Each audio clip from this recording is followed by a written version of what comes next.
রাজ্য কমিটির office খড়গপুরের মাধপুরে opening হচ্ছে।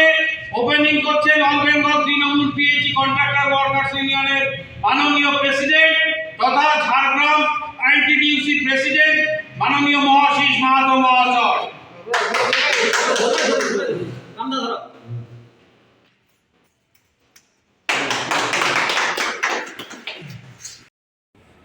মমতা বন্দ্যোপাধ্যায় যুব কংগ্রেসের সভানেত্রী, তো তিনি চিন্তা ভাবনা করেছিলেন যে ৩৫ বছর যিনারা রাজত্ব করে গেলেন, সারা বাংলাটাকে শোষণ করে গেলেন, বাংলাটাকে শ্মশানে পরিণত করে গেলেন, যে একে যদি পশ্চিমবাংলা থেকে বিতাড়িত করতে হয় তাহলে কিন্তু কংগ্রেসের থেকে হবে। সেই জন্য তিনি কিন্তু চিন্তাধারা করেছিলেন। সেই চিন্তাধারার ফলস্বরূপ তিনি একটি নতুন দল গঠন করেছিলেন। সেই দল গঠন করেছিলেন 1998 সালে 1 জানুয়ারি, যার প্রতীক ছিল ঘাসের উপর জোড়া। এই প্রতীক দিয়ে তিনি দল গঠন করেছিলেন। তারপরে বহু সংগ্রামের ইতিহাস আপনারা সবাই জানেন। 2011 আমাদের সারা পশ্চিমবাংলায় নতুন যারা জঙ্গলমহলে সাইডে আমরা থাকি, যারা জঙ্গলমহলে আছেন, কি অত্যাচার সেটা সবাই জানেন, পরে ডিসকাস করি। তো সেই দিন থেকে আমরা যেমন 1998 1 জানুয়ারিকে আমরা শ্রদ্ধার সহিত, সম্মানের সহিত অন্যান্য যে অনুষ্ঠানগুলো আমরা 12 মাস করে থাকি, সেই রকম চিন্তাধারা নিয়ে আমরা 1 জানুয়ারি দলের যে প্রতিষ্ঠা দিবস সেটা আমরা পালন করি। আবার এই 1998 এই 9 ডিসেম্বর শোভনদেব চট্টোপাধ্যায়ের হাত ধরে দিদির নির্দেশে আমাদের এই আইন বিদ্যুৎ প্রতিষ্ঠা দিবস প্রতিষ্ঠিত হয়। সেদিন থেকে আগের অতীত আমি জানি না, আমি যেদিন থেকে এই দায়িত্ব আমাকে অভিষেকবাবু দিয়েছেন, দিদি দিয়েছেন, আমরা মর্যাদার সহিত পশ্চিম মেদিনীপুর সাংগঠনিক জেলায় আমার প্রত্যেকটা দপ্তরে বিভিন্ন জায়গায় আমরা এতে শ্রদ্ধার সহিত এটা পালন করেছি। কোথাও বস্ত্র বিতরণ করেছি, কোথাও বিকলাঙ্গ মানুষকে যে হাঁটতে পারবি তাকে আমরা হুইল চেয়ার প্রদান করেছি, কোথাও ব্লাড ডোনেশন, বিভিন্ন জায়গায় আমার তালবন থেকে, ডাক্তার থেকে, আমার কেসিআর বিভিন্ন জায়গায় আমার অনুষ্ঠান আছে ছোটোখাটো। সেই অতীতকে আমরা যাতে ভুলে না যাই, বা অতীতে যারা সংগ্রাম করে এই দলটাকে ক্ষমতায় নিয়ে এসছে সেই অতীতকেও, সেই নেতৃত্বকেও যেন আমরা ভুলে না যাই।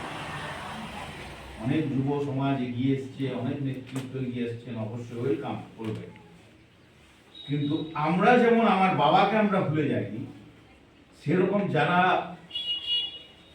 বুকের রক্ত দিয়ে সংগ্রাম করে এই দলটাকে ক্ষমতায় এনেছে, এটা আমার ব্যক্তিগত আপনাদের অভিমত, তাদেরকে অনেক হয়তো সামনে আমাদের মহাযুদ্ধ, সেই যুদ্ধে তাদেরকে যারা অনেকেই বসে আছেন দেখবেন, দলটা করে ডানপন্থী দল, তারা জীবনে কোনোদিন বামপন্থী দল, যে কোনো কারণে মুখ ফিরিয়ে নিচ্ছে, আমরা সম্মান দিতে পারছি না। তাদের কাছে যান, তাদের কি অভিমান, তাদের কি অভিযোগ, তারা এমএলএ হতে চায়, তারা নেতা হতে চায়, তারা সম্মান চায়। সেরকম মানুষকে নিয়ে আসুন বিভিন্ন জায়গায় দলে নামান।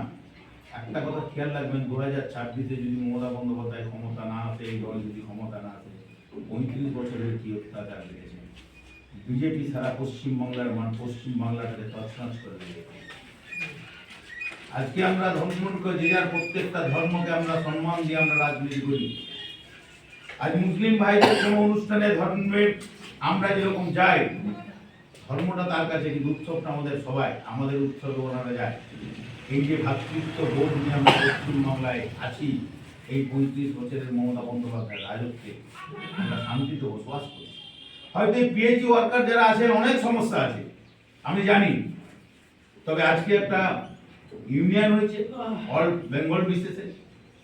আজকে মইনুদ্দিন আসবে, ঝাড়গ্রামে আমাদের মহাশিস আছে, আলমগীর আছে, আমি কিছুটা রক্ষা পেয়েছি। বিভিন্ন জায়গায় ধরুন এতগুলো সংগঠনকে নিয়ে একত্রিতভাবে কাজ, যারা কাজ করে না বসে আছে তাদের কোনো প্রবলেম নেই, আর যারা কাজ করে সেই সকাল থেকেই এসে আর মাদার যুবক করার না। আমাদের কোথায় দায়িত্ব ছিল?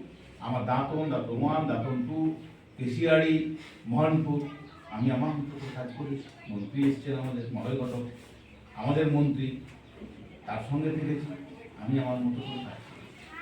তো আমরা দলটা আছে বলে আজকে আপনারা আমার কথা শুনছেন, আপনারা সম্মান দিচ্ছেন।